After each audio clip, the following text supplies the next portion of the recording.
The autumn wind whispered through the towering pines of the Cascade Mountains as Ranger Thomas Wells made his final round of the day. 20 years of solitude in these woods had taught him to read every rustle, every shadow, but nothing could have prepared him for what this evening would bring. The setting sun painted the sky in deep purples and oranges, casting long shadows through the ancient forest when the first anomaly appeared. It started as a faint humming, barely perceptible above the natural sounds of the wilderness. Thomas initially dismissed it as distant aircraft, common enough in these parts, but something about the pitch felt wrong. It resonated at a frequency that made his teeth ache and caused the hairs on his arms to stand on end. The source revealed itself moments later, a streak of silver cutting through the darkening sky, trailing what looked like liquid starlight. Thomas watched, transfixed, as the object descended in a controlled spiral, far too slow for a meteor but too erratic for any aircraft he knew. The object disappeared behind a ridge about 2 miles from his position. His radio crackled to life. Range Station 6 to Wells, we're getting reports of unusual atmospheric activity in your sector. Any visual confirmation? Thomas hesitated, his hand hovering over the reply button. 2 decades of service had earned him respect and autonomy in these woods. Whatever he reported now would set unstoppable wheels in motion. Negative, Station 6, he responded after a moment.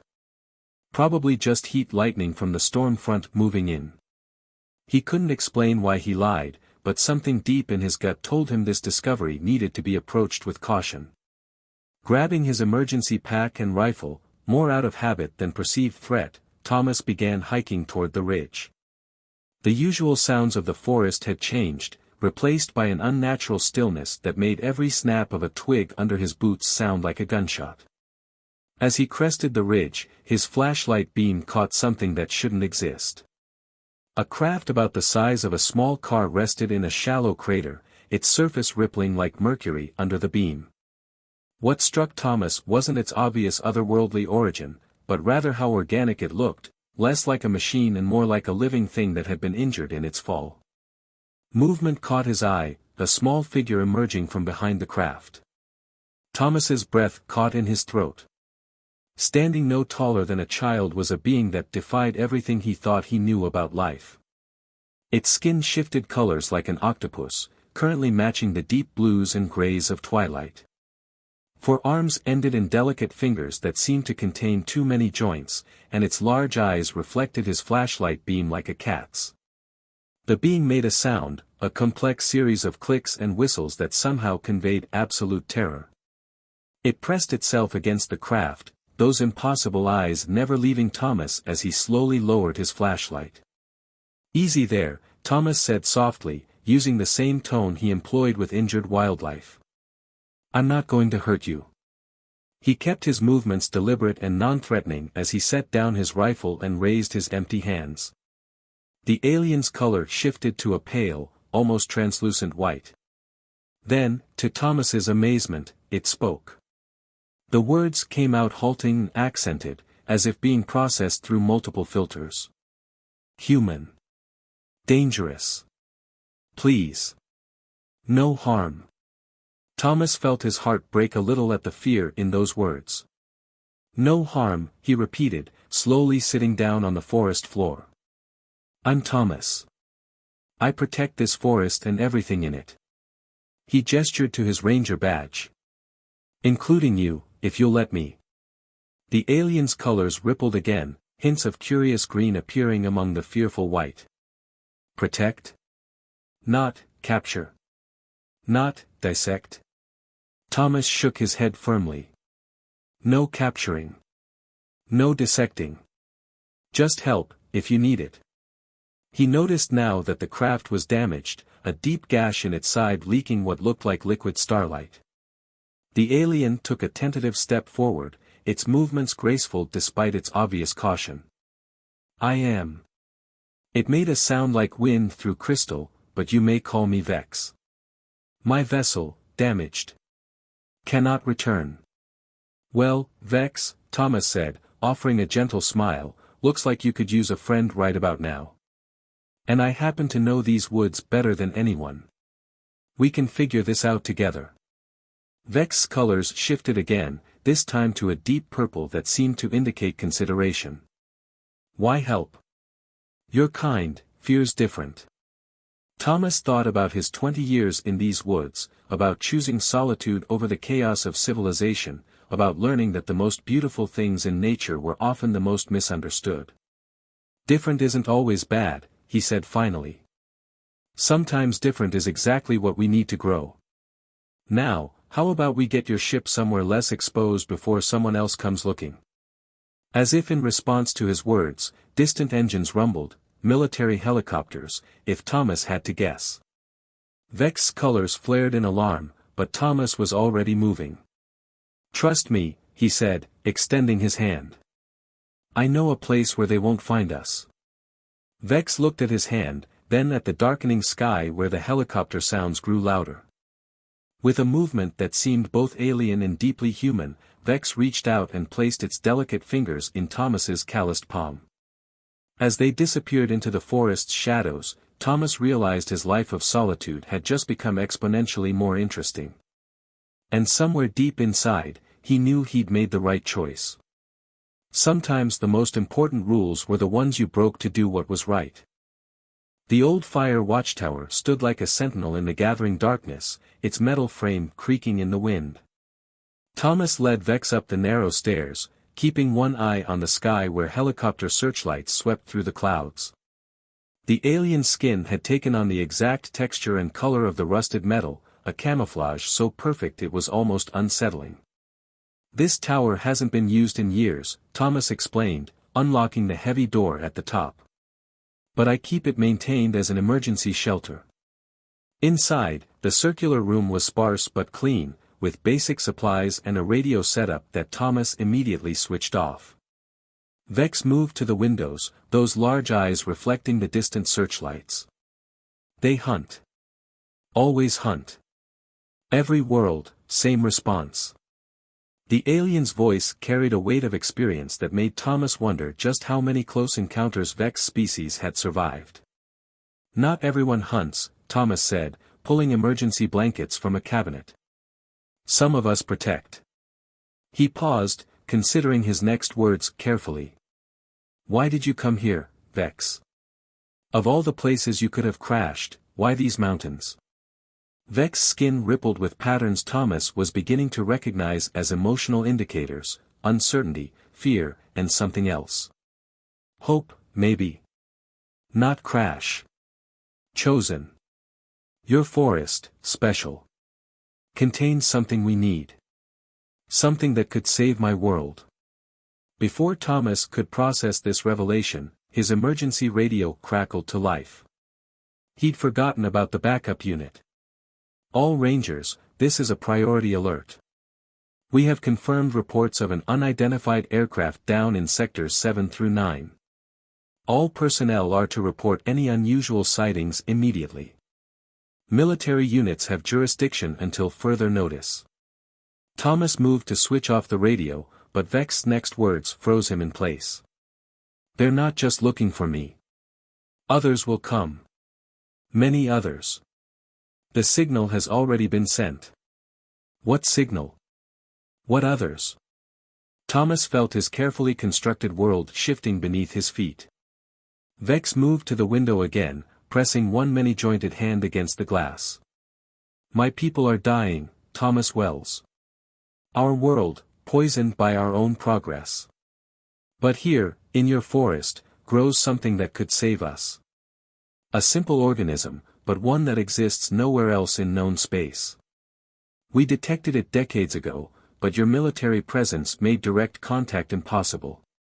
The alien skin shifted to deep blues and greens, reminiscent of Earth's oceans. I am a scout. First to make contact. If I succeed, others follow. If I fail. Vex's colors darkened to almost black. They come anyway. With less peaceful intentions. Thomas sank into his chair, mind racing. So I'm harboring not just any alien, but an advanced scout for a potential invasion force. He ran a hand through his gray-streaked hair. Why tell me this? Why trust me with the truth? Vex turned to face him, and for the first time, Thomas saw something like a smile in the alien's expression. Because you lied to protect me. Because you understand that rules sometimes matter less than right. Because. Vex's skin shifted to a warm golden color. Because you remind me of what my people once were, before fear and desperation changed us. The sound of helicopters grew closer, and searchlights swept past the tower's windows. Thomas made a decision. This organism you're looking for, what is it? You call it ghost orchid. Rare. Nearly extinct. But its properties, miraculous. It can adapt to any environment, purify toxins, regenerate dead soil. We need its genetic template. Thomas felt a laugh bubble up. Ghost orchids? I've spent 20 years protecting one of the last populations in North America. They grow in a hidden valley about 10 miles from here. He shook his head at the cosmic irony. I never reported them officially. Wanted to protect them from poachers. Vex's skin erupted in patterns of light that made the aurora borealis look tame. You know where? You can help. I can do better than that, Thomas said, pulling out his topographical maps. I can get you there. But first, we need to deal with our guests outside. And I have a feeling this night is about to get a lot more complicated. As if confirming his words, a new sound joined the helicopters, the deeper rumble of heavy vehicles moving through the forest. Thomas watched as military trucks began appearing on the access road below, their headlights cutting through the darkness like invasive stars. They're setting up a perimeter, he said grimly. They'll start sweeping the forest in a grid pattern. Standard search protocol. He turned to Vex. How long can you maintain that camouflage? Hours, if needed. But movement makes it harder. Thomas nodded, already formulating a plan. We'll wait until full dark. The ghost orchids only bloom at night anyway, it's why they're so hard to study. We'll use their search pattern against them, stick to the gaps in their coverage. He paused, meeting Vex's alien gaze.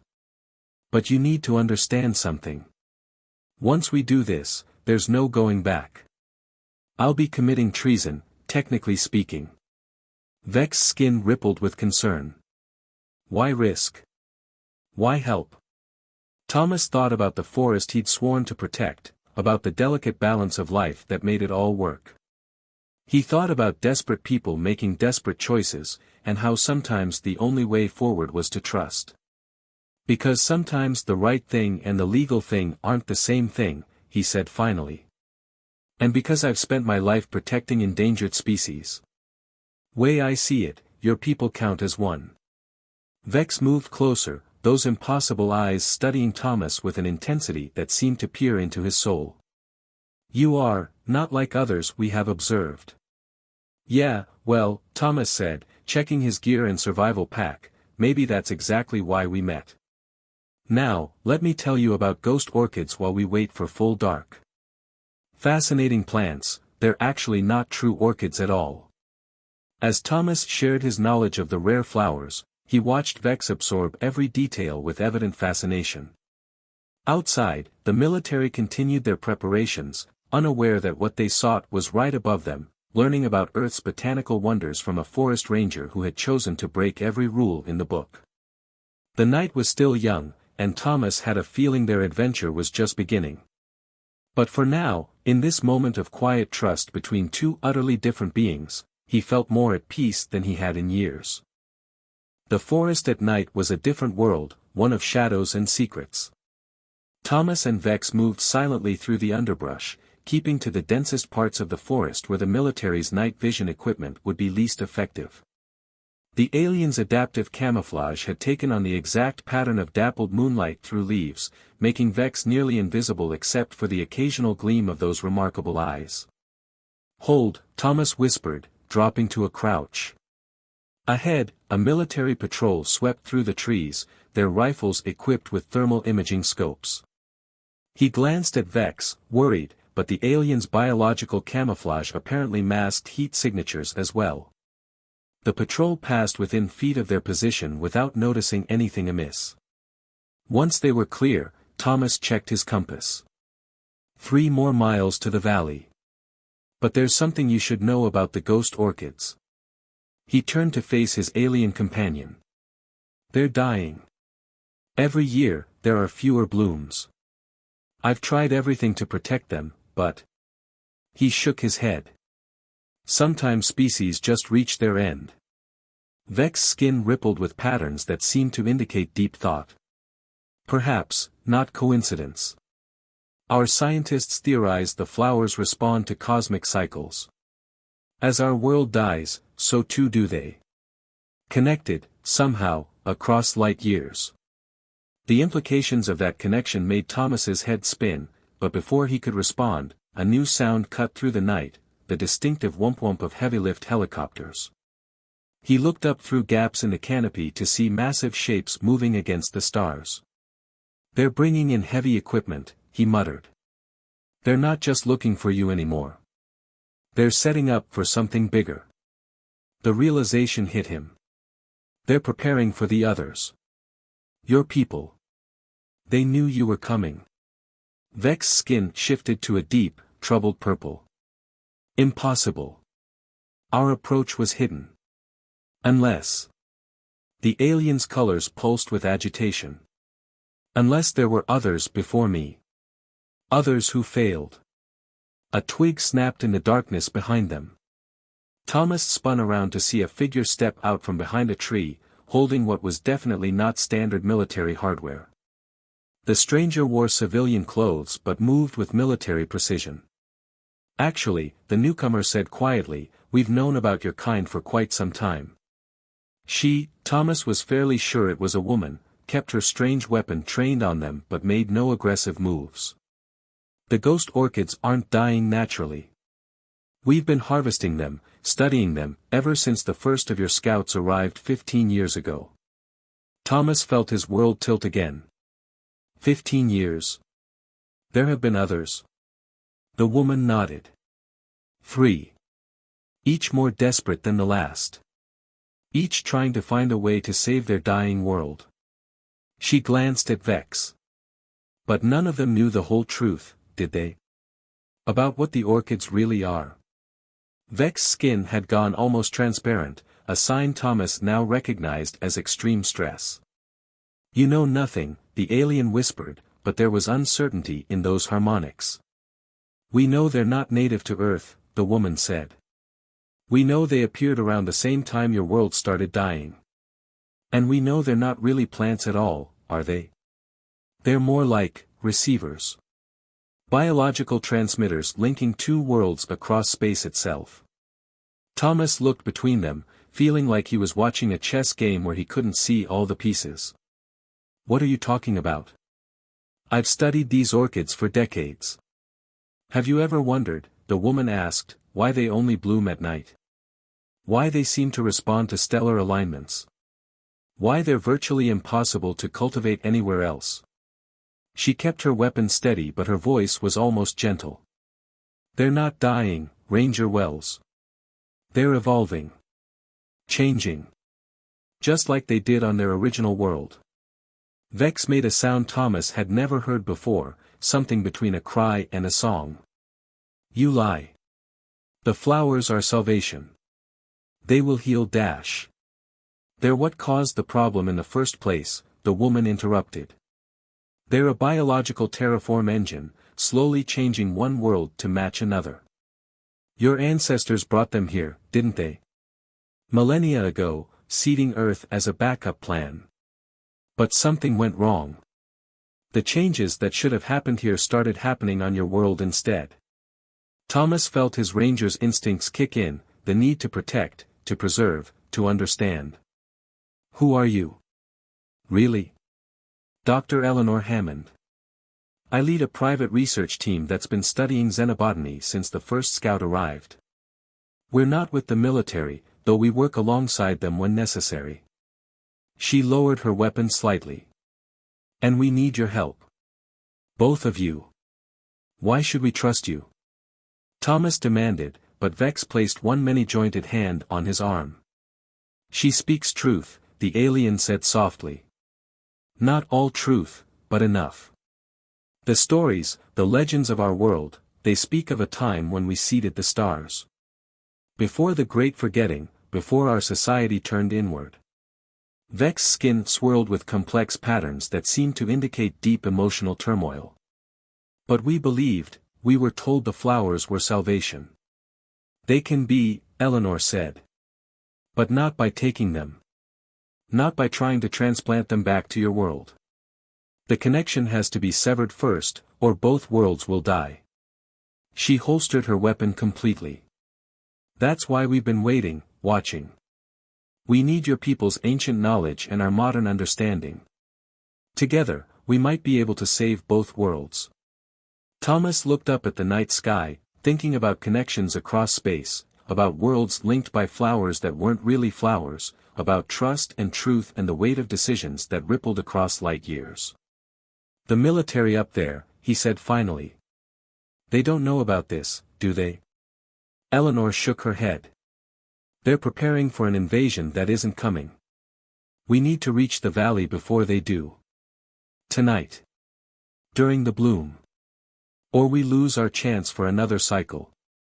Vex's skin had settled into a deep, cosmic blue, scattered with points of light like stars. I will help. But others come. Soon. They will not understand. Then we better make this count, Thomas said, checking his compass again. The valley's this way. And I have a feeling we're about to learn what these ghost orchids have been trying to tell us all along. As they moved deeper into the forest, Thomas couldn't help but smile at the irony. He'd spent his life protecting a secret that turned out to be far more secret than he'd ever imagined. But now, with an alien refugee and a mysterious scientist as unlikely allies, he was about to discover exactly why some flowers only bloomed in the dark. The night was far from over, and somewhere ahead, ancient flowers waited to reveal secrets that spanned the stars themselves. The hidden valley opened before them like a secret book, its steep walls blocking out most of the military searchlights from above. In the darkness, Thomas could already see the first ghost orchids beginning to stir, their ethereal white blooms catching the starlight. But now, seeing them through new eyes, he noticed things he'd overlooked for 20 years. The way the flowers seemed to pulse in unison. The strange patterns in their arrangement, too precise to be natural. And most tellingly, the way they reacted to Vex's presence, turning slightly, like sunflowers following the sun. They recognize you, Eleanor said softly, pulling scientific equipment from her pack. At a molecular level, they remember what they once were. Vex moved among the flowers, skin shifting through colors Thomas had never seen before, impossible shades that seemed to exist somewhere between known spectrums. Not remember, the alien whispered. Becoming. Changing. Like us. Those large eyes turned to Eleanor. You said we need to sever the connection. How? Before she could answer, a deep thrumming filled the valley.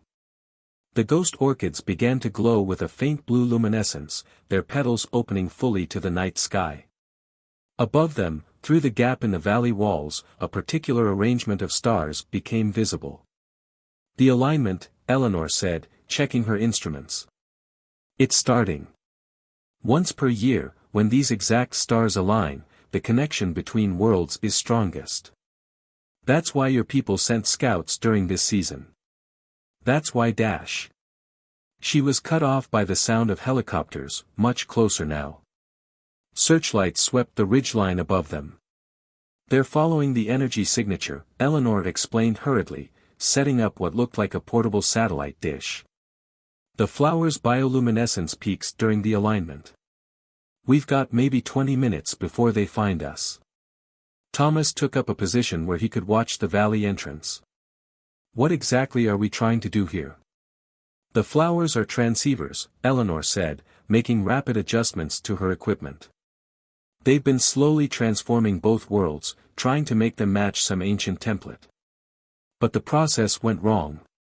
Instead of changing Earth, they've been changing your world, she glanced at Vex. Making it more like what Earth used to be millions of years ago. That's why it's dying. Vex's skin had taken on the exact luminescent blue of the flowers. Our legends speak of a time when we reshaped worlds. Created gardens among the stars. But something made us forget. Made us fear the very changes we once mastered. Your people developed the flowers as terraform engines, Eleanor continued, but you also built in failsafes. Ways to reset the process if something went wrong. We've been studying the biological codes in the flower's DNA. With your help, we might be able to trigger that failsafe. An explosion rocked the valley, the military blasting through some obstacle above. They were getting closer. But what happens then? Thomas asked, checking his own equipment out of habit. To the flowers? To both worlds? The connection breaks, Vex said, those impossible eyes fixed on the glowing blooms. Both worlds return to their natural states. But the alien skin rippled with concern. Our world has depended on this link for so long. The shock could kill everyone. Thomas finished grimly. Eleanor's fingers flew over her equipment. Not if we do it right. The failsafe should include a stabilization protocol. But we need Vex's genetic key to activate it. Something in their biology that will let us access the flower's base programming. Another explosion, closer this time. Thomas could hear voices shouting orders. Vex, Eleanor said urgently, we need a sample. Blood, tissue, anything. The flowers will recognize it, use it to dash. She was interrupted by a new sound, a high-pitched whine that made everyone's teeth ache. Thomas looked up through the valley gap to see lights in the sky, but not military aircraft. The ships were smaller, sleeker, and definitely not human. The others, Vex whispered. They come too soon. They cannot, they must not. The alien moved with sudden purpose toward Eleanor's equipment. From one of those many-jointed hands, a small piece of translucent tissue was produced, like a shed snake's skin but infinitely more complex. My last molt, Vex explained. All our genetic information, preserved. But you must understand, if we do this, if we break the connection, my people, we will have to remember who we were. What we were meant to be. It will not be easy. Eleanor took the genetic sample with reverence. Neither world has to die, she said softly. But both will have to change. Evolution isn't just about survival, it's about becoming what we need to be. The valley erupted in chaos. Military forces rappelled down one wall while alien ships descended through the gap above. The ghost orchid's glow intensified, their light now bright enough to cast shadows. In the center of it all, Eleanor worked frantically with her equipment while Vex stood among the flowers, skin shifting through colors faster than Thomas could track. Whatever you're going to do, Thomas shouted over the growing noise, do it fast. The genetic sample was inserted into Eleanor's device. The flowers pulsed brighter. And in that moment, as human soldiers and alien ships converged on their position, Thomas realized he was witnessing something few humans ever had, the exact moment when everything changed. The question was, would it be a change for better or worse? The ghost orchids began to sing. The song of the ghost orchids filled the valley with impossible harmonies, a sound that existed somewhere between music and light, between memory and dream. Thomas watched in awe as the flowers' glow intensified, creating a network of living light that revealed the true pattern of their arrangement. From above, he realized, they formed an intricate spiral that mirrored the very galaxies themselves. Military forces and alien ships hung suspended in their advance, all attention drawn to the phenomenon unfolding before them. Vex stood at the center of the spiral, skin now completely transparent, revealing complex patterns of light flowing beneath that matched the flower's own luminescence. It's working, Eleanor called out, her equipment humming in resonance with the flower's song. The genetic key is being accepted. The failsafe is dash. She was cut off by a new sound, a deep, reverberating tone that seemed to come from the alien ships above. The largest of them projected a beam of light that coalesced into a figure similar to Vex but larger, more imposing. "Stop this heresy," the new arrival commanded, its skin dark with patterns of authority and anger. "Scout Vex, you have failed in your mission and embraced dangerous lies. These humans cannot be trusted with our ancient technologies." Vex turned to face the leader, still glowing with the flower's light. "Commander Zarn, it is you who embraces lies. The flowers are not salvation as we were told, they are transformation.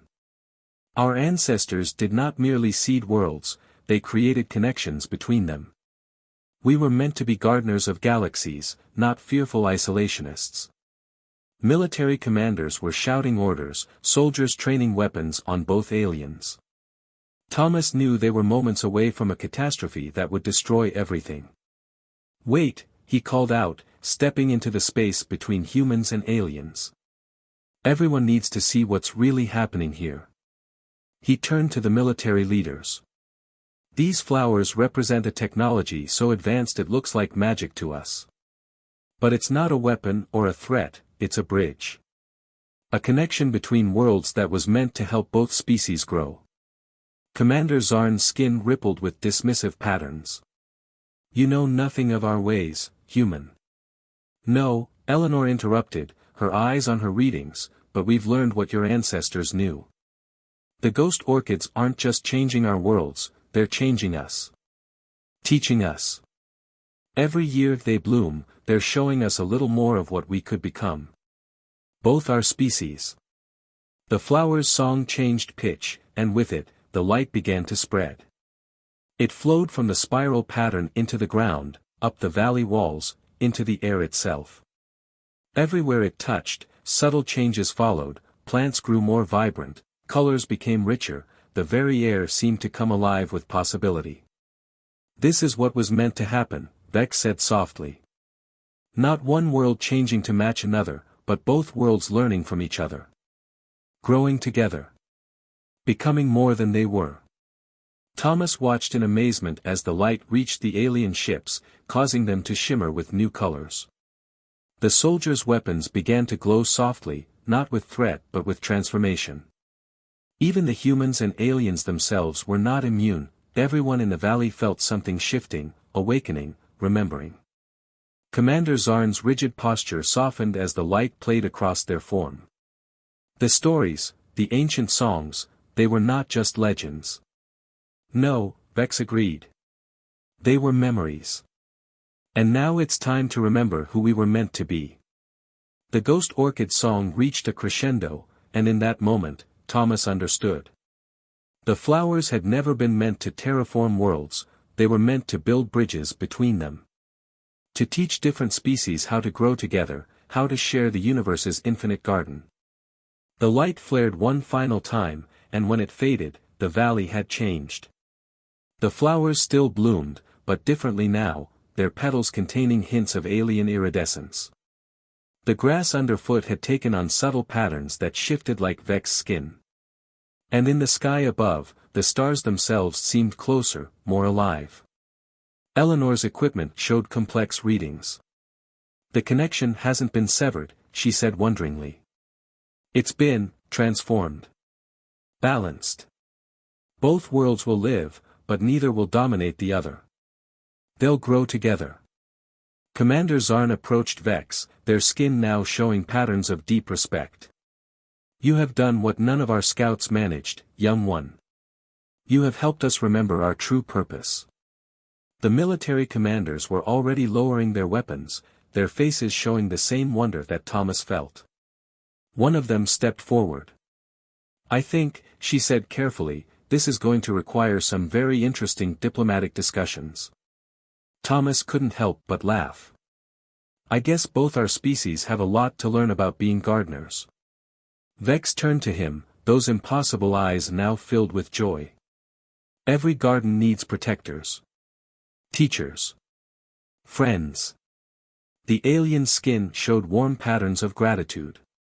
"Perhaps that is why I found you first, Thomas Wells. Sometimes the universe knows what connections need to be made. As the sun began to rise over the valley, humans and aliens stood together among the ghost orchids, watching as both flowers and stars glistened with new possibility. The military began setting up communications rather than weapons. Scientists from both species were already eagerly comparing notes. And in the heart of it all, a forest ranger, an alien scout, and a dedicated researcher shared knowing smiles. They had helped bridge not just worlds, but possibilities. The ghost orchids still bloomed in their spiral pattern, but now they sang a new song, one of harmony rather than change, of growth rather than transformation. The Garden of Stars, it seemed, was just beginning to grow. Thomas looked up at the lightning sky, where alien ships now hung peacefully alongside human aircraft. "You know," he said to no one in particular, "I think my job description as a ranger just got a lot more interesting." Vex's skin rippled with amusement. "Every garden needs its guardians," the alien agreed. "And now we guard them together." As the valley filled with the mixed sounds of human and alien languages, of scientific equipment and ancient songs, of a new future being born, the ghost orchids continued their gentle glow. They were no longer caught between worlds but bridging them, teaching both species how to grow beyond their boundaries, how to become something greater together. And somewhere, in the vast garden of the universe, new connections were already beginning to bloom.